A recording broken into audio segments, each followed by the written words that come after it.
بسم اللہ الرحمن الرحیم۔ السلام علیکم ورحمۃ اللہ وبرکاتہ۔ سورہ قریش پڑھیں اور جھومیں۔ سواری نہ ملتی ہو، سفر کی مشکلات ہوں، گاڑی خراب ہو گئی ہو، موبائل، موٹر، فریج یا کوئی مشین خراب ہو یا دشواری ہو تو سورہ قریش 41 مرتبہ بما تسمیہ اول و آخر 3 مرتبہ درود ابراہیمی پڑھنے سے مشکلات حل ہو جاتی ہیں۔ حاملہ اگر صبح و شام ایک تسبیح حمل کے شروع سے آخر تک پڑھے تو ڈیلیوری میں آسانی ہوگی۔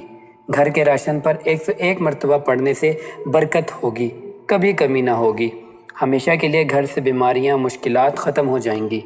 زندگی میں سکون، چین، برکت اور عافیت ہوگی۔ ہمیشہ صبح و شام کی ایک تسبیح کا ورد بنانے سے کامیابی مقدر بن جائے گی۔ جو شخص کھانے کے بعد ایک دفعہ پڑھے گا، کھانا بیماری نہیں بنے گا بلکہ اس کھانے سے بیماریاں دور ہو جائیں گی۔ 2 بار پڑھنے سے دسترخوان ہمیشہ اچھا ملتا رہے گا۔ جو 3 بار پڑھے گا اس کی نسلوں میں کبھی رزق ختم نہیں ہوگا۔ سبحان اللہ۔ اس وظیفے کی اجازت عام ہے۔ اس عمل کو خود بھی لازمی کریں اور صدقہ جاریہ کی نیت سے دوسروں کے ساتھ بھی ضرور شیئر کریں۔ السلام علیکم ورحمۃ اللہ وبرکاتہ۔